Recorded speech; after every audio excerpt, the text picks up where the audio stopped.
ಪುಂಗಿದಾಸನ ಪುಂಗಿಲೀಲೆಗಳನ್ನು ನೀವು ಗಮನಿಸ್ತಾ ಇದ್ದೀರಾ. ಯಾವ ರೀತಿ ರೈಲ್ ಬಿಡ್ತಾ ಇದ್ದಾನೆ ಆತ ಅಂತ ಆತನ ಮಾತಲ್ಲೇ ಗೊತ್ತಾಗುತ್ತೆ.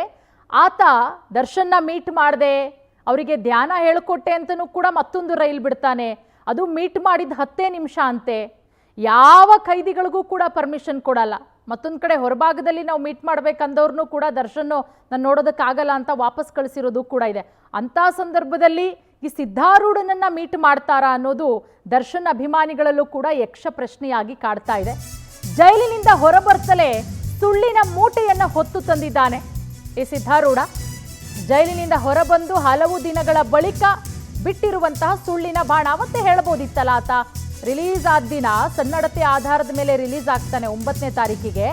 ಅವತ್ತು ಮಾಧ್ಯಮದವರು ಅವತ್ತು ಸನ್ನಡತೆ ಆಧಾರದ ಮೇಲೆ ರಿಲೀಸ್ ಆದಂಥ ಎಲ್ಲರನ್ನ ಕೂಡ ಮಾತನಾಡಿಸುವ ಸಂದರ್ಭದಲ್ಲಿ ಆತ ಹೇಳ್ಬೋದಿತ್ತು ದರ್ಶನ್ ಹೇಗಿದ್ದಾನೆ, ಯಾವ ಸೆಲ್ಲು, ವ್ಯವಸ್ಥೆ ಏನು ಅಂತ ಹೇಳಿ ಪುಂಗಿ ಬಿಟ್ಟಿದ್ದಾನೆ. ಭೇಟಿ ಮಾಡಿದೆ, ಧ್ಯಾನ ಹೇಳಿಕೊಟ್ಟೆ ನೋಡಿ, ಧ್ಯಾನ ಹೇಳಿಸ್ಕೊಂಡ್ರಂತೆ ದರ್ಶನ್ ಈತನ ಕೈಲಿ. ಅದ್ರ ಜೊತೆಗೆ ಅವರೇ ಬಿಸ್ಕೆಟ್ ಕೊಟ್ರಂತೆ. ಹಾಗಾದ್ರೆ ಅದೆಲ್ಲವೂ ಕೂಡ ಸುಳ್ಳ? ನನ್ನ ಕತೆ ಕೇಳಿ ನಟ ದರ್ಶನ್ ಅವರು ಶಾಕ್ ಆದ್ರಂತೆ. ಈ ರೀತಿಯ ಕಥೆ ಕಟ್ಟಿರೋದು ಈ ಸಿದ್ಧಾರೂಢ. ದರ್ಶನ್ ಅವ್ರನ್ನ ಭೇಟಿ ಮಾಡದ್ನಂತೆ, ದರ್ಶನ್ ಅವರು ಬಿಸ್ಕೆಟ್ ಕೊಟ್ರಂತೆ ತಿನ್ನೋದಕ್ಕೆ. ಅದಾದ್ಮೇಲೆ ಇವನ್ ಕತೆ ಹೇಳದ್ನಂತೆ. ಇವನು ಯಾವ ಕಾರಣಕ್ಕೋಸ್ಕರ ಜೈಲಿಗೆ ಹೋದ, ಕೊಲೆ ಕೇಸಲ್ಲಿ ಎಷ್ಟು ವರ್ಷ ಜೈಲಲ್ಲಿದ್ದ, ಈ ರೀತಿ ದರ್ಶನ್ ಕತೆ ಕೇಳ್ಬಿಟ್ಟು, ದರ್ಶನ್ ಅವ್ರಿಗೆ ಕತೆ ಹೇಳಿಬಿಟ್ಟು ದರ್ಶನ್ನೇ ಇವನ ಕತೆ ಕೇಳಿ ಶಾಕ್ ಆಗೋದ್ನಂತೆ. ನೋಡಿ ಎಷ್ಟರ ಮಟ್ಟಿಗೆ ಈತ ಮೋಸ್ಟ್ಲಿ 9ನೇ ತಾರೀಕಿಗೆ ರಿಲೀಸ್ ಆಗಿದ್ದು, ಇವತ್ತು ನಿನ್ನೆಯಿಂದ ಈತ ಬಂಡಲ್ ಬಿಡೋದಕ್ಕೆ ಶುರು ಮಾಡಿರೋದು. ಇಷ್ಟು ದಿನ ಈತ ಮೋಸ್ಟ್ಲಿ ಕತೆ ರೆಡಿ ಮಾಡ್ತಿದ್ದ ಅನ್ಸುತ್ತೆ. ಯಾಕಂದರೆ ಆತನೇ ಅವತ್ತು ಜೈಲಿನಿಂದ ಬಿಡುಗಡೆಯಾದ ದಿನ ಹೇಳ್ತಾ ಇದ್ದ, ನಾನೊಂದು ಬುಕ್ಸ್ ಬರೆದಿದ್ದೀನಿ, ಖೈದಿಯ ಪ್ರೇಮದ ಸಾಲುಗಳು, ಏನೋ ಕವನ ಸಂಕಲನೋ ಏನೋ ಅಂತ ಹೇಳಿಬಿಟ್ಟು. ಮೋಸ್ಟ್ಲಿ ಹಾಗೆ ಇದೊಂದು 20 ದಿನ ಟೈಮ್ ತೊಗೊಂಡು, ಒಂದು 15-20 ದಿನ ಟೈಮ್ ತೊಗೊಂಡು ಈ ರೀತಿ ಹೇಳ್ತಾ ಇರೋದೇನೋ. ಯಾವ ರೀತಿ ಪುಂಗಿ ಬಿಟ್ಟ ಮತ್ತೊಂದ್ಸಲ ಕೇಳೋಣ ಬನ್ನಿ. ಕೇಳ್ತೀನಿ, ಅವ್ರು ಕೇಳಿದಾಗ ಅವ್ರು ಬೇಡ ಬಿಡೋ ಅಂತಾರೆ. ಇಲ್ಲ ಸರ್, ದರ್ಶನ್ ಸರ್ ನೋಡ್ದಲೆ ಹೋದ್ರೆ ಅಗೌರವ ಸರ್, ಜೈಲುಟ್ಟ ಗ್ಯಾರಂಟಿ ಜಿಪ್ಪು ಸಿಕ್ಕಿದ್ದಾರೆ, ದಯವಿಟ್ಟು ಒಂದು ಅವಕಾಶ ಮಾಡಿಕೊಡಿ ಸರ್ ಅಂತಂದಾಗ ಅವರು ರೂಮ್ ಮುಂದೆ ನಿಂತಿರ್ತಾರೆ. ನಿಂತಿದ್ದಾಗ ಸಾಹೇಬರು ಹೇಳ್ತಾರೆ, ಇವರು ಇವ್ರು ಯಾರು ನೋಡಪ್ಪ, ನಿನ್ನ ಅಭಿಮಾನಿ ಅಂತೆ, ನಾಳೆ ರಿಲೀಸ್ ಆಗ್ತಾನೆ, ನೀನ್ ನೋಡಕ್ ಬಂದಿದ್ದಾರೆ ಅಂತಂದಾಗ ಹೆಸರು ಪರಶುರಾಮ ಅಂತ. ಅಂದ್ರೆ ಪರಶುರಾಮ್ ಅಂತ ಸರ್. ಸರ್, ಒಬ್ಬ ದೇವರು ಒಬ್ಬ ಭಕ್ತನ ಯಾವ ತರ ರಿಸೀವ್ ಮಾಡ್ಕೊಂತ ಅದೇ ತರ ರಿಸೀವ್ ಮಾಡ್ಕೊಂಡಿದ್ದ ಅವರು. ಅವ್ರು ನನ್ನ ಅಭಿಮಾನಿ ಅಂತ ತಕ್ಷಣ ಹೋದ ತಕ್ಷಣ ನನಗೆ ಥ್ಯಾಂಕ್ಸ್ ಕೊಡ್ತಾರೆ. ಅವರು ಅವರೇ ಕೈ ಮುಂದಕ್ಕೆ ಚಾಚಿ ಥ್ಯಾಂಕ್ಸ್ ಕೊಡ್ತಾರೆ. ಹೋಗ್ಬಿಟ್ನಾ ಯಾವನು ಗೊತ್ತು, ನಾನು ಥ್ಯಾಂಕ್ಸ್ ಅಂತ ತಗೊಳ್ತೀನಿ. ಆಮೇಲೆ ತಪ್ಕೊಳ್ತಾರೆ ಸರ್ ಅವ್ರನ್ನ. ತಪ್ಕೊಂಡಾಗ ಅದು ಯಾವಾಗ ಆ ಕ್ಷಣಕ್ಕೆ ನನಗೆ ನೆನಪಾಗಿದ್ದು, ಭಕ್ತ ಕುಂಬಾರದಲ್ಲಿ ಪಾಂಡುರಂಗ ವಿಠಲ ಬಂದ್ಬಿಟ್ಟು ಭಕ್ತನ ತಪ್ಕೊಡ್ತಾರಲ್ಲ, ಆ ತರ ಅನ್ಸ್ಬಿಡ್ತು ಸರ್ ನನಗೆ. ಕೈ ತುತ್ತ ತಿನ್ನು ಹೊತ್ತಾಯ್ತು ಬಾರೋ ವಿಠಲ. ಬಹಳ ಖುಷಿ ಆಗ್ಬಿಡ್ತು, ಬಹಳ ಭಾವುಕ ಆದೆ ನಾನು. No motion duty time. ಹೌದಾ, ಒಳಗ್ ಕರ್ಕೊಂಡು ಹೋಗ್ತಾರೆ ನನ್ನ. ಮುಖ್ಯ ತಾಯಿ ಗರ್ಭದಿಂದ ಮತ್ತೆ ಹೊರಗೆ ಬಂದಾಗ ಅನಿಸ್ತಾ ಇದೆ ಸರ್. ಅಲ್ಲಾದ್ರೂ ಸುಖ ಇರುತ್ತೆ ತಾಯಿ ಗರ್ಭದಲ್ಲಿ, ಇಲ್ಲಿ ತುಂಬಾ ಕಷ್ಟ ಸರ್. ನರಕ ನೋಡಿದ್ವಿ ನಾವು ಇಲ್ಲಿ. ಎಷ್ಟು ಸಂತೋಷ ಆಗ್ತಿದೆ ಅಂತಂದ್ರೆ ಆ ಸಂತೋಷನ ಹಂಚ್ಕೊಡ್ತಾರೆ, ನಮ್ಮ ಹತ್ರ ಪದಗಳೇ ಇಲ್ಲ ಸರ್. ಆದ್ರೆ ಈ ಭಾಗ್ಯ ನನ್ನ ಎಲ್ಲ ಫ್ರೆಂಡ್ಸ್ಗಳು ಸಿಗಬೇಕು. ನಾನು ಸರ್ಕಾರಕ್ಕೆ ಒಂದು ಮನವಿ ಮಾಡ್ಕೊಳಕ್ಕೆ ಇಷ್ಟಪಡ್ತೀನಿ. ನಾನು ಇಲ್ಲಿ ನೋಡಿ ಸರ್ಕಾರಕ್ಕೆ ಒಂದು ಮನವಿ ಮಾಡೋಕ್ಕೆ ಇಷ್ಟಪಡ್ತೀನಿ ನಾನು. ಯಾಕೆಂದ್ರೆ ಬೋರ್ಡ್ ಟು ಬೋರ್ಡ್ ಕ್ಲಿಯರ್ ಮಾಡಿದ್ರೆ ಭಾಳ ಚೆನ್ನಾಗಿ. ಯಾಕಂದ್ರೆ ಬೋರ್ಡ್ ಆದ್ಮೇಲೆ 1 ವರ್ಷ ಕಾಯಿಸ್ತಾರೆ ಅವರು. ಅದನ್ನ ಮಾಡ್ದಂಗೆ ಸ್ವಲ್ಪ ಬೇಗ ಬಿಡುಗಡೆ ಮಾಡಿದ್ರೆ ಅನುಕೂಲ ಆಗುತ್ತೆ ಅಂತಂದು ಸರ್. 2023 ಜುಲೈ 18ಕ್ಕೆ ನಮಗೆ ಬೋರ್ಡ್ ಆಗುತ್ತೆ ಸರ್. ಎಲಿಜಿಬಲ್ ಇದ್ದೀರಾ, ನಿಮ್ಮನ್ನು ಬಿಡುಗಡೆ ಮಾಡ್ತೀವಿ ಅಂತಂದು ತಗೊಳ್ತಾರೆ. ಆದ್ರೆ ಈಗ ಬಿಟ್ಟಿದ್ದಾರೆ 2024 9ನೇ ತಾರೀಕು ಬಿಡ್ತಾ ಇದ್ದಾರೆ ನಮ್ಮನ್ನ. ಅಂದ್ರೆ 1 ವರ್ಷ ಆಗ್ತಾ ಬಂತು. ಇಷ್ಟು ಡಿಲೇ ಆಮೆಗತಿಯ ನ್ಯಾಯ ಯಾರಿಗೆ ಸಂತೋಷ ಕೊಡುತ್ತೆ ಹೇಳಿ ಸರ್? ಆಮೆಗತಿಯ ನ್ಯಾಯ ಯಾರಿಗೆ ಸಂತೋಷ ಕೊಡುತ್ತೆ ಸರ್? 2003ರಲ್ಲಿ ನಾನು ಮರ್ಡರ್ ಮಾಡ್ತೀನಿ ಅಚಾನಕ್ಕಾಗಿ. ಮರ್ಡರ್ ಮಾಡೋ ಉದ್ದೇಶ ಇಲ್ಲ ನಮ್ಮದು. ಒಬ್ಬ ಇಂಜಿನಿಯರು ನಮ್ಮ ತಂದೆಗೆ ಕಮಿಷನ್ ವಿಚಾರವಾಗಿ ಗೊತ್ತಲ್ಲ, ಇಂಜಿನಿಯರ್ ಪರ್ಸೆಂಟೇಜ್ಗಳು, ಆ ವಿಚಾರವಾಗಿ ನಮ್ಮ ತಂದೆ ಹತ್ರ ಲಂಚದ ವಿಚಾರವಾಗಿ ಆಫೀಸಲ್ಲೇ ನಮ್ಮ ತಂದೆ ಹೊಡಿತಾರೆ ಅವರು. ಲಂಚದ ವಿಚಾರವಾಗಿ ನಾವು ಕೈ ಕಡಿಯೋಣ ಅನ್ನೋ ಉದ್ದೇಶ ಅಷ್ಟೇ ನಮ್ಮದು. ಕೊಲೆ ಮಾಡೋ ಉದ್ದೇಶ ಇರಲಿಲ್ಲ ನಮ್ಮದು. ಅಚಾನಕ್ ಮಿಸ್ಟೇಕ್ ಆಗಿ ಅದು ಕತ್ಕಡಿತೀವಿ ನಾವು. ಯಾರಿಗೋಸ್ಕರನೂ ಯಾರು ಜೀವನನ ಹಾಳು ಮಾಡ್ಕೋಬಾರ್ದು. ಅವ್ರು ಯಾರೇ ಇರಲಿ, ಹೆಂಡತಿ ಇರಲಿ, ಮಕ್ಕಳು ಇರಲಿ, ಅಪ್ಪ ಅಮ್ಮ ಇರಲಿ, ಫ್ರೆಂಡ್ಸ್ ಇರಲಿ, ಯಾರಿಗೋಸ್ಕರನೂ ತಮ್ಮ ಅಮೂಲ್ಯವಾದ ಜೀವನ ಯಾರೂ ಹಾಳು ಮಾಡ್ಕೋಬಾರ್ದು. ಜೈಲಲ್ಲಿದ್ದಾಗ ನನಗೆ ಧ್ಯಾನ ಕಲಿಸ್ಕೊಟ್ಟಿದ್ದು ನಮ್ಮ ಗುರುಗಳು ಹನುಮಂತರಾವ್ ಸರ್, ಪುರುಷೋತ್ತಮ್ ಸರ್, ರಮೇಶ್ ಅಣ್ಣ. ಅವರು ನನಗೆ ನನ್ನ 3 ಗುರುಗಳವರು. ಅವರು ನನಗೆ ಆನಾಪಾನಸತಿ ಧ್ಯಾನ ಕಲಿಸ್ಕೊಡ್ತಾರೆ. ಆಮೇಲೆ ಯೋಗ ಕಲ್ತ್ಕೊಳ್ತೀನಿ ಸರ್. ನಾನು ಯೋಗ ಮತ್ತು ಧ್ಯಾನ ನನ್ನ ದಿನಚರಿಯಲ್ಲಿ ಒಂದು ಭಾಗ. ಅದನ್ನು ನಾನು ಅಲ್ಲಿ ಬಳ್ಳಾರಿ ಜೈಲಲ್ಲೇ ಕಲ್ತ್ಕೊಂಡು ಬಂದಾಗ ಯಾಕೆ ನಾನು ಅಂದರೆ ಅಲ್ಲಿ ಸಾಕಷ್ಟು ಜನಕ್ಕೆ ಧ್ಯಾನ ಮಾಡಿಸ್ತೀವಿ ಸರ್. ಪಿರಮಿಡ್ಡು ಕಟ್ಟಿದ್ವಿ ನಾವು ಅಲ್ಲಿ, ಇಲ್ಲಿ ಬಳ್ಳಾರಿ ಜೈಲಲ್ಲಿ ಪಿರಮಿಡ್ ಕಟ್ಟಿದ್ವಿ. ಅದಕ್ಕೆ ನಾನು ಕಟ್ಟಿಸ್ಕೊಟ್ಟಿದ್ದು ನಮ್ಮ ಗುರುಗಳು ಹನುಮಂತರಾವ್ ಸರ್. ಅದಕ್ಕೆ ಸಹಾಯ ಮಾಡಿದ್ದು ನಮ್ಮ ಮುಖ್ಯ ಅಧ್ಯಕ್ಷ ಡಾಕ್ಟರ್ ಪಿ ರಂಗನಾಥ್ ಸಾಹೇಬರು. ಅವರೇ ಅದಕ್ಕೆ ಸಹಾಯ ಮಾಡಿದ್ದು ಪಿರಮಿಡ್ ಕಟ್ಟಲಿಕ್ಕೆ. ಅದಕ್ಕೆ ಕಟ್ಟಿಸ್ಲಿಕ್ಕೆ ಅನುಮತಿ ಕೊಡಿಸಿದ್ದಾರೆ ಸರ್ಕಾರದಿಂದ, ಬೆಡ್ ಆಫೀಸಿಂದ. ಒಂದು ಮಾತು ಹೇಳ್ತೀನಿ ಸರ್, ಆ ಪಿರಮಿಡ್ ಪಿರಮಿಡ್ ಕಟ್ಟಲಿಕ್ಕೆ ಅನುಕೂಲ ಮಾಡಿಕೊಟ್ಟಿದ್ದು ಡಾಕ್ಟರ್ ಪಿ ರಂಗನಾಥ್ ಸರ್. ಅವ್ರ ಪಿರಮಿಡ್ ಓಪನಿಗೆ ಅವ್ರನ್ನ ಕರೆಯೋಕ್ಕಾಗಲಿಲ್ಲ. ದಯವಿಟ್ಟು ಕ್ಷಮೆ ಇರಲಿ ಸರ್, ದಯವಿಟ್ಟು ರಂಗನಾಥ್ ಸಾಹೇಬ್ರೆ, ದಯವಿಟ್ಟು ಕ್ಷಮೆ ಇರಲಿ. ಅಲ್ಲಿ ಎಲ್ರಿಗೂ ಧ್ಯಾನ ಪ್ರಚಾರ ಮಾಡ್ತೀನಿ ಸರ್. ಎಲ್ರಿಗೂ ಡೈಲಿಗೆ ಯೋಗ ಹೇಳ್ಕೊಡ್ತಾ ಇರ್ತೀನಿ. ಅಲ್ಲಿನ ಅಧಿಕಾರಿಗಳ ಸಹಕಾರ, ಅಲ್ಲಿನ ಸಹಾಯಕ ಅಧೀಕ್ಷಕ ಅಂಬರೀಶ್ ಪೂಜಾರಿ ಸಾಹೇಬರು ಸಹಕಾರದಿಂದ ಅಲ್ಲಿ ನಾನು ಎಲ್ರಿಗೂ ಧ್ಯಾನ ಪ್ರಚಾರ ಮಾಡಿಸ್ತೀನಿ, ಧ್ಯಾನ ಕಲಿಸ್ಕೊಡ್ತೀನಿ. ಅದನ್ನು ಕಲ್ತ್ಕೊಂಡು ಬಂದಿದ್ದನ್ನು ನಾನು ಯಾಕೆ ನಮ್ಮ ಡಿ ಬಾಸಿಗೆ ಕೊಡಬಾರ್ದು ಅಂತ ಅಂದ್ಕೊಂಡಾಗ, ಯಾಕೆಂದರೆ ಧ್ಯಾನ ಮಾಡ್ತಾ ಇದ್ದರೆ ಮನುಷ್ಯ ಯಾವಾಗಲೂ ರಿಲ್ಯಾಕ್ಸ್ ಆಗಿರ್ತಾನೆ ಸರ್. ನಕಾರಾತ್ಮಕ ಯೋಚನೆಗಳನ್ನು ತೆಗೆದು ಬಿಸಾಕಿ ಸಕಾರಾತ್ಮಕ ಯೋಚನೆಗಳನ್ನು ಕೊಡೋದೇ ಧ್ಯಾನ. ಅದನ್ನು ನಾನು ಯಾವಾಗಲೂ ಪೀಸ್ ಆಫ್ ಮೈಂಡ್ ಇರಲಿ, ಯಾವಾಗಲೂ ಚೆನ್ನಾಗಿರಲಿ ನಮ್ಮ ಬಾಸು ಅಂದ್ಕೊಂಡು ನಾನು ಧ್ಯಾನ ಕೊಡಬೇಕು ಅಂತ ಅನಿಸಿದಾಗ ನಾನು ಕೇಳ್ತೀನಿ, ಅಣ್ಣ. ನೋಡಿ, ಪರಪ್ಪನ ಅಗ್ರಹಾರದಲ್ಲಿ ನಟ ದರ್ಶನ್ಗೆ ಈ ಸಿದ್ಧಾರೂಢ ಧ್ಯಾನ ಹೇಳ್ಕೊಟ್ನಂತೆ. ಈತನ ಮಾತುಗಳನ್ನು ಕೇಳ್ತಾ ಇದ್ರೆ ಎಂಥವ್ರಿಗಾದ್ರೂ ಈತ ಬಂಡಲ್ನೇ ಬಿಡ್ತಾ ಇರೋದು ಅನ್ನೋದು ಬಹಳ ಸ್ಪಷ್ಟವಾಗಿ ಗೊತ್ತಾಗತ್ತೆ. ಬಂಡಲ್ ಬಡಾಯಿ ಮಹದೇವ, ನೀನೇನು ಹೇಳ್ತಾ ಇದ್ದೀಯಾ ಶಿವ. ನೋಡಿ, ಅಲ್ಲಿ ಇಲ್ಲಿ ಸಿಕ್ಕಲ್ಲಿ ಈತ ಈಗ ಭರಪೂರ ಪ್ರಚಾರವನ್ನ ಪಡ್ಕೋತಾ ಇದ್ದಾನೆ ಎಲ್ಲ ಕಡೆ. ಅಂದರೆ ದರ್ಶನ್ನ ಹೆಸರು ಹೇಳ್ಕೊಂಡು ದರ್ಶನ್ನ ಮೀಟ್ ಮಾಡಿದೆ, ಒಂದು ರೀತಿ ನನ್ನ ದೇವರನ್ನ ಮೀಟ್ ಮಾಡ್ದಂಗಾಯ್ತು, ನಾನು ಭಕ್ತ, ದೇವ್ರು ಹೆಂಗೆ ಭಕ್ತರನ್ನ ರಿಸೀವ್ ಮಾಡ್ಕೋತಾರೋ ಹಂಗೆ ಮಾಡ್ಕೊಂಡ್ರು ಅಂತ ಹೇಳಿ ಪುಂಗಿದಾಸನ ಮುಂದೆ ಪಶ್ಚಾತ್ತಾಪದ ಮಾತುಗಳಾಡಿದ್ರ. ಹಾಗಾದ್ರೆ ದರ್ಶನ್ನು ದೇವರು ಅವಕಾಶ ಕೊಟ್ಟರೆ ರೇಣುಕಾ ಕುಟುಂಬಕ್ಕೆ ಕಾಲಿಗೆ ಬೀಳ್ತೀನಿ ಅಂದಿದ್ರಾ? ನೀನು ಚಿತ್ರದುರ್ಗದವನೇ ಅಲ್ವಾ, ಹೋಗಿ ಭೇಟಿ ಮಾಡು ಅಂದ್ರಂತೆ ಯಜಮಾನ. ಸತ್ಯ ಹೇಳ್ತಿದ್ದಾನೋ ಪುಂಗಿ ಬಿಡ್ತಿದ್ದಾನೋ? ಸಿದ್ಧಾರೂಢನ ಒಳಗುಟ್ಟಾದ್ರೂ ಏನು ಹಾಗಾದ್ರೆ? ಒಳಗೆ ಕರ್ಕೊಂಡು ಹೋಗ್ತಾರೆ ನನ್ನ. ಎಲ್ಲಿ ಬರ್ಲಿ? ಶೆಡ್ಡಿಗ್ ಬಾ, ಶೆಡ್ಡಿಗ್ ಹಾಕ ಕುಂಟೆ ಬೆಲ್ಲೆ ಆಡಮು, ಶೆಡ್ಡಿಗ್ ಬಾ, ಶೆಡ್ಡಿಗ್ ಬಾ, ಶೆಡ್ಡಿಗ್ ಬಾ. ಒಳಗೆ ಕರ್ಕೊಂಡು ಹೋಗ್ಬಿಟ್ಟು ಒಂದು ಬಿಸ್ಕೆಟ್ ಪ್ಯಾಕೆಟ್ ಕೊಡ್ತಾರೆ. ಬಿಸ್ಕೆಟ್ ಕೊಡ್ತೀನಿ. Biscuit, gold biscuit. ಅಣ್ಣ ನೀವು ತಿನ್ನಿ ಅಣ್ಣ ಅಂತ ನಾನು.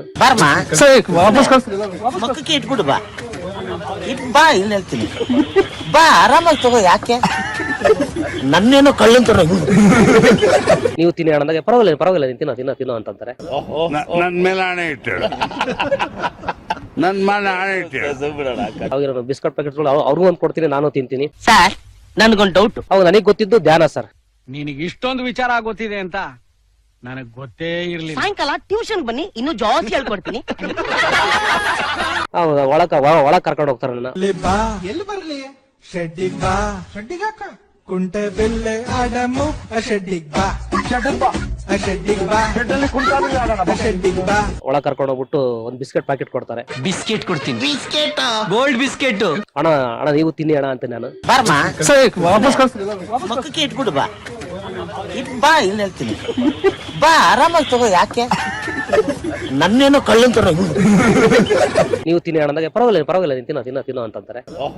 ನನ್ ಮೇಲೆ ಆಣೆ ಇಟ್ಟು, ನನ್ ಮೇಲೆ ಆಣೆ ಇಟ್ಟು. ಅವಾಗ ಬಿಸ್ಕೆಟ್ ಪ್ಯಾಕೆಟ್ಗಳು ಅವ್ರಿಗೂ ಒಂದು ಕೊಡ್ತೀನಿ, ನಾನು ತಿಂತೀನಿ. ಸರ್ ನನ್ಗೊಂದು ಡೌಟ್. ಅವಾಗ ನನಗೆ ಗೊತ್ತಿದ್ದು ಧ್ಯಾನ ಸರ್. ನಿನಗೆ ಇಷ್ಟೊಂದು ಏನು, ಪರಪ್ಪನ ಅಗ್ರಹಾರದಲ್ಲಿ ದರ್ಶನ್ ಇರೋದು VIP ಸೆಲ್ಲಲ್ಲಿ. ಅಲ್ಲಿ ಯಾರನ್ನೂ ಕೂಡ ಅಷ್ಟು ಈಸಿಯಾಗಿ ಬಿಡಲ್ಲ. ನೋಡಿ, ಪರಪ್ಪನ ಅಗ್ರಹಾರದ VIP ಸೆಲ್ಲಲ್ಲಿರುವ ದರ್ಶನ್ ಭೇಟಿ ಬಹಳ ಕಷ್ಟ. VIP ಗಳಿಗೇನೆ ದಾಸನ ದರ್ಶನ ಸಿಗ್ತಾ ಇಲ್ಲ, ಇನ್ನು ಖೈದಿಗೆ ಸಿಕ್ಕಿಬಿಡ್ತಾ? ಯಾಕಂದರೆ ಸಾಧು ಕೋಕಿಲ ಅವರು ಕೂಡ ಭೇಟಿ ಮಾಡೋದಕ್ಕೋಗಿ ಹಾಗೆ ವಾಪಸ್ ಹೋದ್ರು ನಿನ್ನೆ. ಇದಕ್ಕೆ ಅವಕಾಶ ಇದೆಯಾ? ಸಿದ್ಧಾರೂಢನ ಎಂಟ್ರಿ ಆಯ್ತಾ? ಹಾಗಾದ್ರೆ ಜೈಲು ಮೂಲಗಳ ಪ್ರಕಾರ ಇದ್ಯಾವುದಕ್ಕೂ ಕೂಡ ಅವಕಾಶ ಇಲ್ಲವೇ ಇಲ್ಲ. ಪವರ್ ಟಿವಿಗೆ ಪರಪ್ಪನ ಅಗ್ರಹಾರದ ಜೈಲಿನ ಉನ್ನತ ಮೂಲಗಳಿಂದ ಮಾಹಿತಿ ಸಿಕ್ಕಿದೆ. ಹಾಗಾದ್ರೆ ದರ್ಶನ್ ಅಭಿಮಾನಿ ಅಂತ ಇರೋ ಸಿದ್ಧಾರೂಢ ಹೇಳಿದ್ದು ಎಷ್ಟು ಸತ್ಯ? ಆತ ಪುಂಗಿ ಬಿಟ್ನ ಅನ್ನುವಂತಹ ಒಂದಷ್ಟು ಅನುಮಾನ. ನೋಡಿ, ಆತನೇ ಬಿಸ್ಕೆಟ್ ಕೊಟ್ಟನಂತೆ, ದರ್ಶನ್ ಅವರಿಗೆ ತಿನ್ಸೋದಕ್ಕೆ ಹೋದ್ನಂತೆ. ದರ್ಶನ್ ಅವರು ನೀನೇ ತಿನ್ನು ಅಂತ ಹೇಳಿದ್ರಂತೆ. ಅದಾದ್ಮೇಲೆ ಜೈಲಿನಿಂದ ನಾನು ಅವ್ರು ನೋಡ್ದಲೇ ಬಿಡುಗಡೆ ಆಗ್ಬಿಟ್ರೆ ಎಲ್ಲೋ ಒಂದು ಕಡೆ ಅವಮಾನ ಅನ್ನೋ ರೀತಿಯಲ್ಲಿ ಆತ ಪಶ್ಚಾತ್ತಾಪ ಪಟ್ಟನಂತೆ. ಅದನ್ನ ಜೈಲಾಧಿಕಾರಿಗಳಿಗೆ ಹೇಳದ್ನಂತೆ. ಇದರಿಂದ ಜೈಲಾಧಿಕಾರಿಗಳು ಆತನ ಭೇಟಿಗೆ ಅವಕಾಶ ಕೊಟ್ರಂತೆ. ಒಂದು ರೀತಿಯಲ್ಲಿ ದೇವರು ಭಕ್ತನನ್ನ ರಿಸೀವ್ ಮಾಡ್ಕೊಂಡ್ರಂತೆ ದರ್ಶನ್ನು. ಆಮೇಲೆ ಧ್ಯಾನ ಯೋಗ ಕಲ್ತಿದ್ನಂತೆ, ಧ್ಯಾನ ಕೂಡ ಹೇಳ್ಕೊಟ್ನಂತೆ ದರ್ಶನ್ಗೆ. ಎಷ್ಟರ ಮಟ್ಟಿಗೆ ಪುಂಗಿ ಬಿಡ್ತಾ ಇದ್ದಾನೆ ಅನ್ನೋದು ಅವನ ಮಾತು ಕೇಳಿದ್ರೇನೆ ಬಹಳ ಸ್ಪಷ್ಟವಾಗಿ ಗೊತ್ತಾಗುತ್ತೆ. ಯಾಕಂದರೆ ಜೈಲಿನಿಂದ ರಿಲೀಸ್ ಆದಂತಹ ದಿನ ಸನ್ನಡತೆ ಆಧಾರದ ಮೇಲೆ ರಿಲೀಸ್ ಆಯ್ತಾನಲ್ಲ, ಅವತ್ತೇ ಹೇಳ್ಬೋದಿತ್ತು ಜೈಲಿನೊಳಗಡೆ ದರ್ಶನ್ ಸರ್ರು ಕೂಡ ಇದ್ದಾರೆ, ಅವ್ರನ್ನೂ ನಾನು ಭೇಟಿ ಮಾಡಿದೆ ಅಂತ ಹೇಳಿ ಅವತ್ತೇ ಹೇಳ್ಬೋದಿತ್ತು. ಆದರೆ 9ನೇ ತಾರೀಕು ರಿಲೀಸ್ ಆಗಿದ್ದಾನೆ, ಇವತ್ತು ಆಲ್ರೆಡಿ 24. ಇವತ್ತು ಪುಂಗಿ ಬಿಡೋದಕ್ಕೆ ಶುರು ಮಾಡಿ ಪುಕ್ಸಟ್ಟೆ ಪ್ರಚಾರ ತಗೋತಾ ಇದ್ದಾನೆ ಈ ಸಿದ್ಧಾರೂಢ. ಪುಕ್ಸಟ್ಟೆ ಪ್ರಚಾರ ತಗೋತಾ ಇರೋದು ಯಾವ್ಯಾವ ರೀತಿ ಪುಂಗಿ ಬಿಟ್ಟ ಇನ್ನೊಂದ್ಸಲ ನೋಡೋಣ ಬನ್ನಿ. ಅಧಿಕಾರಿಗಳನ್ನ ಕೇಳ್ತೀನಿ, ಅವ್ರು ಕೇಳಿದಾಗ ಅವ್ರು ಬೇಡ ಬಿಡೋ ಅಂತಾರೆ. ಇಲ್ಲ ಸರ್, ನಾನು ದರ್ಶನ್ ಸರ್ ನೋಡ್ದಲೆ ಹೋದ್ರೆ ಅಗೌರವ ಸರ್. ಜೈಲುಟ್ಟ ಗ್ಯಾರಂಟಿ ಜಿಪ್ಪು ಹಾಕಲಿ. ಸಿಕ್ಕಿದ್ದಾರೆ, ದಯವಿಟ್ಟು ಒಂದು ಅವಕಾಶ ಮಾಡಿಕೊಡಿ ಸರ್ ಅಂತಂದಾಗ ಅವರು ರೂಮ್ ಮುಂದೆ ನಿಂತಿರ್ತಾರೆ. ನಿಂತಿದ್ದಾಗ ಸಾಹೇಬರು ಹೇಳ್ತಾರೆ, ಇವ್ರು ಯಾರು ನೋಡಪ್ಪ ನಿನ್ನ ಅಭಿಮಾನಿ ಅಂತೆ, ನಾಳೆ ರಿಲೀಸ್ ಆಗ್ತಾನೆ, ನೀನ್ ನೋಡಕ್ ಬಂದಿದ್ದಾರೆ ಅಂತಂದಾಗ ಹೆಸರು ಪರಶುರಾಮ ಅಂತ. ಅಂದ್ರೆ ಪರಶುರಾಮ್ ಅಂತ ಸರ್. ಸರ್, ಒಬ್ಬ ದೇವರು ಒಬ್ಬ ಭಕ್ತನ ಯಾವ ತರ ರಿಸೀವ್ ಮಾಡ್ಕೊಂತ ಅದೇ ತರ ರಿಸೀವ್ ಮಾಡ್ಕೊಂಡಿದ್ದ ಅವರು. ಅವ್ರು ನಮ್ಮ ಅಭಿಮಾನಿ ಅಂತ ತಕ್ಷಣ ಹೋದ ತಕ್ಷಣ ನನಗೆ ಥ್ಯಾಂಕ್ಸ್ ಕೊಡ್ತಾರೆ. ಅವರು ಅವರೇ ಕೈ ಮುಂದಕ್ಕೆ ಚಾಚಿ ಥ್ಯಾಂಕ್ಸ್ ಕೊಡ್ತಾರೆ. ಹೋಗ್ಬಿಟ್ನಾ ಯಾವನು ಗೊತ್ತು. ನಾನು ಥ್ಯಾಂಕ್ಸ್ ತಗೊಳ್ತೀನಿ. ಆಮೇಲೆ ತಪ್ಕೊಳ್ತಾರೆ ಸರ್ ಅವ್ರನ್ನ. ತಪ್ಕೊಂಡಾಗ ಅದು ಯಾವಾಗ ಆ ಕ್ಷಣಕ್ಕೆ ನನಗೆ ನೆನಪಾಗಿದ್ದು, ಭಕ್ತ ಕುಂಬಾರದಲ್ಲಿ ಪಾಂಡುರಂಗ ವಿಠಲ ಬಂದ್ಬಿಟ್ಟು ಭಕ್ತನ ತಪ್ಕೊಡ್ತಾರಲ್ಲ, ಆ ತರ ಅನ್ಸ್ಬಿಡ್ತು ಸರ್ ನನಗೆ. ನಿನ್ನ ಕೈ ತುತ್ತ ತಿನ್ನು ಹೊತ್ತಾಯ್ತು ಬಾರೋ ವಿಠಲ. ಬಹಳ ಖುಷಿ ಆಗ್ಬಿಡ್ತು, ಬಹಳ ಭಾವುಕ ಆದೆ ನಾನು. No motion duty time. ಒಳಗ್ ಕರ್ಕೊಂಡು ಹೋಗ್ತಾರೆ ನನ್ನ. ಮುಖ್ಯ ಅಧಿಕಾರಿಗಳನ್ನ ಕೇಳ್ತೀನಿ, ಅವ್ರು ಕೇಳಿದಾಗ ಅವ್ರು ಬೇಡ ಬಿಡೋ ಅಂತಾರೆ. ಇಲ್ಲ ಸರ್, ನಾನು ದರ್ಶನ್ ಒಳಗ್ ಕರ್ಕೊಂಡು ಹೋಗ್ತಾರೆ ನನ್ನ.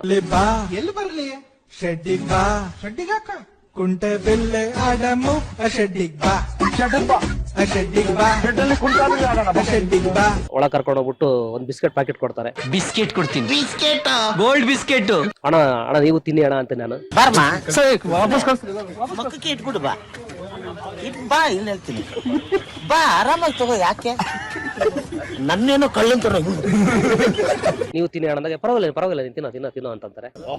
ನನ್ ಮೇಲೆ ಆಣೆ ಇಟ್ಟು ನನ್ ಮೇಲೆ ಆಣೆ ಇಟ್ಟು ಅವಾಗ ಬಿಸ್ಕೆಟ್ ಪ್ಯಾಕೆಟ್ಗಳು ಅವ್ರಿಗೂ ಒಂದ್ ಕೊಡ್ತೀನಿ, ನಾನು ತಿಂತೀನಿ. ಸರ್ ನನ್ಗೊಂದು ಡೌಟ್. ಅವಾಗ ನನಗೆ ಗೊತ್ತಿದ್ದು ಧ್ಯಾನ ಸರ್.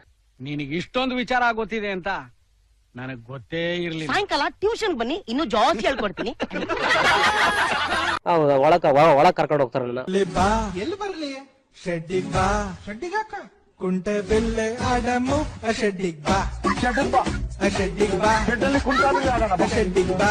ಒಳಗ್ ಕರ್ಕೊಂಡು ಹೋಗ್ಬಿಟ್ಟು ಒಂದ್ ಬಿಸ್ಕೆಟ್ ಪ್ಯಾಕೆಟ್ ಕೊಡ್ತಾರೆ. ಬಿಸ್ಕೆಟ್ ಕೊಡ್ತೀನಿ, ಗೋಲ್ಡ್ ಬಿಸ್ಕೆಟ್. ಅಣ್ಣ ನೀವು ತಿನ್ನಿ ಅಣ್ಣ.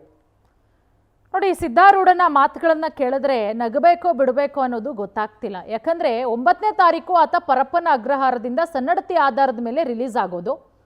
ರಿಲೀಸ್ ಆದ ದಿನ ಆತ ಮಾಧ್ಯಮದವರಿಗೆ ಬೈಟ್ ಕೊಡ್ತಾನೆ. ಮಾಧ್ಯಮದವರು ಕೂಡ ಆತನನ್ನ ಪ್ರಶ್ನೆ ಮಾಡ್ತಾರೆ. ಯಾಕಂದ್ರೆ ಆತನ ಒಬ್ಬನ್ನೇ ಅಲ್ಲ, ಅವತ್ತು ಸನ್ನಡತೆ ಆಧಾರದ ಮೇಲೆ ಯಾರೆಲ್ಲ ರಿಲೀಸ್ ಆಗ್ತಾರೋ ಎಲ್ಲರನ್ನೂ ಕೂಡ ಮಾಧ್ಯಮದವರು ಮಾತನಾಡಿಸ್ತಾರೆ. ಯಾವ ಕೇಸು, ಎಷ್ಟು ವರ್ಷ ಇದ್ರಿ ಜೈಲಲ್ಲಿ, ಇವತ್ತು ರಿಲೀಸ್ ಆಗ್ತಾ ಇದ್ದೀರಾ, ಹೇಗೆ, ಏನು, ಯಾವ ಊರು, ಏನು ಕ್ರೈಮ್ ಮಾಡು ಒಳಗಡೆ ಹೋಗಿದ್ರಿ, ಎಲ್ಲದರ ಬಗ್ಗೆ. ಆಗ ಸಿದ್ಧಾರೂಢನು ಕೂಡ ಮಾತಾಡ್ತಾನೆ. 21 ವರ್ಷಗಳ ಕಾಲ ನಾನು ಜೈಲಲ್ಲಿದ್ದೆ, ಈಗ ಸನ್ನಡತೆ ಆಧಾರದ ಮೇಲೆ 1 ವರ್ಷದ ಹಿಂದೆನೇ ರಿಲೀಸ್ ಆಗಬೇಕು ಅಂತ ಇತ್ತು, ಆದರೆ ಸ್ವಲ್ಪ ಪ್ರೋಸೆಸ್ ಲೇಟ್ ಆಯಿತು, ಹಾಗೆ ಹೀಗೆ, ಅದನ್ನು ಸ್ವಲ್ಪ ಬೇಗ ಮಾಡಿದ್ರೆ ಪ್ರೋಸೆಸ್ ಅನುಕೂಲ ಆಗುತ್ತೆ ಅಂತೆಲ್ಲ ಹೇಳ್ತಾನೆ. ಆಮೇಲೆ ಯಾವುದೋ ಒಂದು ಕವನ ಸಂಕಲನೋ ಕವಿತೆನೋ ಏನೋ ಬರೆದಿದ್ದೀನಿ, ಖೈದಿಯ ಪ್ರೇಮನೋ ಏನೋ ಒಂದು ಅಂತ ಹೇಳಿಬಿಟ್ಟು ಅದನ್ನು ನಾನು ಹೊರಗಡೆ ಬಂದಮೇಲೆ ರಿಲೀಸ್ ಮಾಡ್ತೀನಿ, 1-2 ಲೈನ್ ಹೇಳಿ ಅಂದರೆ ಆತ ಹೇಳಲ್ಲ. ಅದನ್ನು ಒಂದು ಬುಕ್ಸ್ನ ಇದು ಮಾಡ್ತೀನಿ, ನಾನು ರಿಲೀಸ್ ಮಾಡ್ತೀನಿ ಅಂತ ಹೇಳ್ತಾನೆ. ಆದರೆ ಅವತ್ತು ಆತ ದರ್ಶನ್ ಬಗ್ಗೆ ಒಂದು ಮಾತು ಕೂಡ ಆಡಲ್ಲ. ನೋಡಿ, ಯಾಕೆ ನಮಗೆ ಅನುಮಾನ ಬರ್ತಿದೆ ಅಂತ ಹೇಳಿದ್ರೆ ಅವತ್ತೇ ಹೇಳ್ಬೋದಿತ್ತು. ಓಕೆ, ಈ ಬಗ್ಗೆ ನಮ್ಮ ಜೊತೆ ಮಾತನಾಡೋದಕ್ಕೆ ನಿವೃತ್ತ ಪೊಲೀಸ್ ಅಧಿಕಾರಿ SK ಉಮೇಶ್ ಅವರಿದ್ದಾರೆ. ಸರ್ ನಮಸ್ತೆ. ಸರ್ ನಮಸ್ತೆ ಸರ್, ಈಗ ಸಿದ್ಧಾರೂಢ ಅಂತ ಸರ್ 9ನೇ ತಾರೀಕು ಸನ್ನಡತೆ ಆಧಾರದ ಮೇಲೆ ಪರಪ್ಪನ ಅಗ್ರಹಾರದಿಂದ ರಿಲೀಸ್ ಮಾಡಲಾಗಿತ್ತು ಸರ್. ಅವತ್ತು ತುಂಬಾ ಕೈದಿಗಳನ್ನ ರಿಲೀಸ್ ಮಾಡಲಾಯಿತು. ಮಾಧ್ಯಮದವರು ಈತನನ್ನ ಕೂಡ ಮಾತಾಡ್ಸಿದ್ರು ಸರ್. ಏನ್ ಕೇಸು, ಎಷ್ಟು ವರ್ಷ ಇದ್ರಿ ಅಂತ. ಇದು 21 ವರ್ಷ ಇದ್ದೆ, ಕೊಲೆ ಮಾಡಿ ಜೈಲಿಗೆ ಹೋಗಿದ್ದು ಅಂತೆಲ್ಲ ಹೇಳ್ದ. ಅವತ್ತು ದರ್ಶನ್ನ ಮೀಟ್ ಮಾಡಿದೆ ಅಂತ ಏನು ಹೇಳಲಿಲ್ಲ. ಬಟ್ ಹೊರಗಡೆ ಬಂದು ಇವತ್ತು 24 ಸರ್, ಎಲ್ಲಾರ್ಗೂ ಆತ ಮಾತನಾಡ್ತಾ ಹೇಳ್ತಾ ಇದ್ದಾನೆ, ನಾನು ದರ್ಶನ್ನ ಮೀಟ್ ಮಾಡಿದೆ, 10 ನಿಮಿಷ ಮೀಟ್ ಮಾಡಿದೆ, ಅವ್ರಿಗೆ ಧ್ಯಾನ ಹೇಳ್ಕೊಟ್ಟೆ. ಇದು ನಿಜವಾಗ್ಲೂ ನಂಬ ಮಹತ್ವ ಸರ್, ಏನು ಹೇಳ್ತೀರಾ ಸರ್ ನೀವು? ಅಲ್ಲಿ ಸಮಸ್ಯೆ ಏನಾಗುತ್ತೆ ಅಂತ ಅಂದ್ರೆ VIP ಸೆಲ್ ಅಲ್ಲಿ ಇರ್ತಾರ ಅವರು, ಅದು ಸಪರೇಟ್ ಸೆಕ್ಟರ್, ಅದು ಅಲ್ಲಿ ಬೇರೆ ಯಾರು ಅಲ್ಲಿಗೆ ಆ ಕಡೆಗೆ ಆಕ್ಸೆಸ್ ಕೊಡಲ್ಲ ಅವರು. ಎಕ್ಸಾಕ್ಟ್ಲಿ, ಹೌದು ಸರ್. ಅಲ್ಲಿ ಸಪರೇಟ್ ಗಾರ್ಡ್ಗಳಿರ್ತಾರೆ.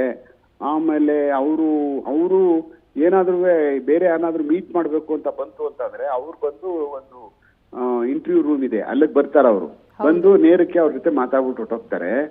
ಬಟ್ ಇನ್ಯಾರನ್ನು ಬೇರೆಯವ್ರನ್ನ VIP ಸೆಲ್ಗೆ ಒಳಗಡೆಗೆ ಯಾರನ್ನೂ ಬಿಡುದಿಲ್ಲ. ಯಾರೇ ಯಾರು ವಾರ್ಡರ್ಗಳು ಇರ್ತಾರಲ್ಲ, ವಾರ್ಡರ್ಗಳು ಮಾತ್ರ ಓಡಾಡ್ತಾರೆ ಅಷ್ಟೇನೆ.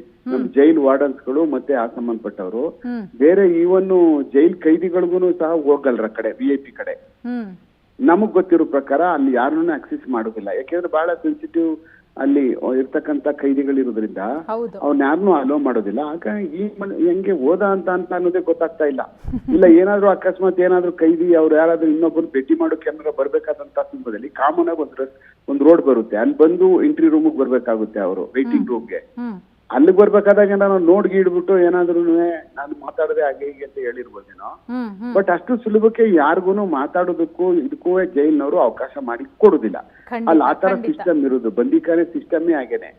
ಅಲ್ಲಿ ಒಳಗಡೆ ಕಾಮನ್ ಕೈದಿ ಆಗಿದ್ರೆ ಬ್ಯಾರಕ್ ಒಳಗಡೆ ಬ್ಯಾರಕ್ ಇರ್ತಕ್ಕಂಥವ್ರು ಮಾತಾಡ್ತಾರೆ, ಎಲ್ಲ ಇರ್ತಾರೆ.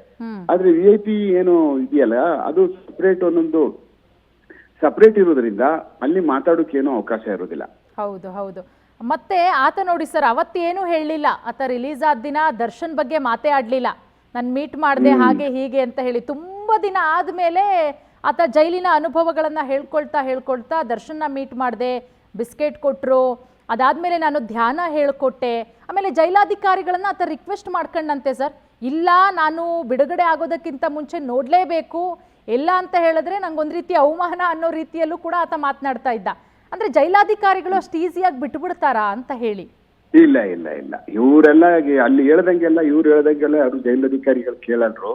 ಅದು ಇವರೆಲ್ಲ ಸನ್ನಡತೆ ಆಧಾರದ ಮೇಲೆ ಹೊರಗಡೆ ಬಿಡ್ತಾ ಇದೀವಿ ಅಂತ ಹೇಳಿದಾಗ ಇಂತ ಈ ಕ್ವಶನ್ಗಳು ಹಾಕೊಂಡು ನಾವೆಲ್ಲ ನೋಡ್ಲೇಬೇಕು ಹಾಗೆ ಹೀಗೆ ಅಂತ ಅನ್ನುವಂಥದ್ದು ಯಾವ ಕಾರಣಕ್ಕೂ ಜೈಲ್ ಒಳಗಡೆ ಆತರ ಎಲ್ಲ ಅವಕಾಶ. ನಾಳೆ ನಾನು ರಿಲೀಸ್ ಆಗ್ಬಿಡ್ತೀನಿ, ಇವತ್ತೊಂದಿನ ನೋಡ್ಬಿಟ್ಟು ಮಾತಾಡ್ಸ್ಕೊಂಡು ಹೋಗ್ತೀನಿ ಅಂತ ಅವನು ರಿಕ್ವೆಸ್ಟ್ ಮಾಡ್ಕೊಂಡಂತೆ. ಇಲ್ಲ, ಅದಕ್ಕೆ ಜೈಲ್ ಅಧಿಕಾರಿಗಳು, ಜೈಲ್ನವರು ಅದಕ್ಕೆಲ್ಲ ಅವಕಾಶ ಮಾಡ್ಕೊಡಲ್ಲ.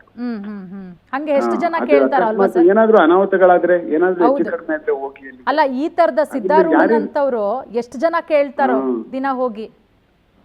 ಅಲ್ಲ, ಅಲ್ಲಿ ತುಂಬಾ ಜನ ಒಬ್ಬರೇ ನಾನು ನೋಡ್ಬಿಟ್ಟೆ ಅಂದ್ರೆ ಎಲ್ಲ ಕೇಳ್ತಾರೆ. ನಾವು ಭೇಟಿ ಮಾಡಿ ಅಂತ 25,000 ಕೈದಿಗಳು ಕೇಳ್ತಾರೆ. ನಾವು ಮಾತಾಡ್ಸ್ಬೇಕು, ನಾವು ಭೇಟಿ ಮಾಡ್ಬೇಕು, ನಾವು ನೋಡ್ಬೇಕು ಅಂತ. ಆ ಕಾರಣಕ್ಕೆ ಅದು ಖಂಡಿತ ಉಮೇಶ್ ಸರ್, ಅಂದ್ರೆ ಬಹಳ ಸ್ಪಷ್ಟವಾಗಿ ಗೊತ್ತಾಗ್ತಾ ಇದೆ ಈತ ಜನಗಳ ಕಿವಿಗೆ ಹೂ ಮಾಡಿಸ್ತಾ ಇದ್ದಾನೆ ಅಂತ ಅಲ್ವಾ? ಅದು ನನ್ನ ಲೆಕ್ಕದಲ್ಲಿ ಅಷ್ಟು ಇಲ್ಲ, ಆಕ್ಸಿಸ್ ಇಲ್ಲ. ಇವ್ರೇನು ಈಸಿಯಾಗಿ ಹೇಳ್ತಾನಲ್ಲ ಆತರ ಆಕ್ಸಿಸ್ ಇಲ್ಲ VIP ಪ್ರಕಾರ. ಯಾಕೆಂದ್ರೆ ಜೈಲ್ ಅವ್ರದೇ ಆದಂತ ಮ್ಯಾನ್ಯುಯಲ್ ಇದೆ, ಯಾರನ್ನು ಬಿಡಬೇಕು ಯಾರು ಬಿಡಬಾರ್ದು ಅಂತ. ಇಷ್ಟ ಬಂದವನ್ನೆಲ್ಲ ಬಿಟ್ಬಿಟ್ಟು ಹೋಗಿ ನೀವು ಏನೇನೋ ಮಾಡಿ ಅಂತೆಲ್ಲ ಮಾಡಲ್ಲ ಜೈಲಲ್ಲೆಲ್ಲ. ಯಾಕೆಂದ್ರೆ ಜೈಲಲ್ಲಿ ಅವ್ರ ಜವಾಬ್ದಾರಿನಲ್ಲಿ ಕೈದಿಗಳು ಇರ್ತಾರೆ. ಆ ಕಾರಣಕ್ಕೋಸ್ಕರನೇ ಹಾಗೆಲ್ಲ ಮಾಡೋಕ್ ಆಗುದಿಲ್ಲ. ಜೈಲಿನಲ್ಲಿ ಆ ತರ ತೀರ್ಮಾನ ಎಲ್ಲಾನು ಬಹಳ ತಗೊಳಕ್ ಆಗೋದಿಲ್ಲ. ಅದು ನನ್ನ ಲೆಕ್ಕ ಇವ್ರು ಏನ್ ಹೇಳ್ಕೊಳ್ತಾರೋ ಅದೇನೋ ಕಪೋಲ ಕಲ್ಪಿತ ಏನು ಮಾತಾಡ್ಕೋಬಹುದು ಅಷ್ಟೇ ಹೊರತು ಅದು ನನ್ನ ಲೆಕ್ಕದಲ್ಲಿ ಅದು ಸುಳ್ಳಾಗಿರ್ಬೋದೇನೋ. ಹೌದು ಹೌದು. ಥ್ಯಾಂಕ್ ಯು ಸರ್, ನಮ್ಮ ಜೊತೆಗೆ ಮಾತನಾಡೋದಕ್ಕಾಗಿ. Thank you so much.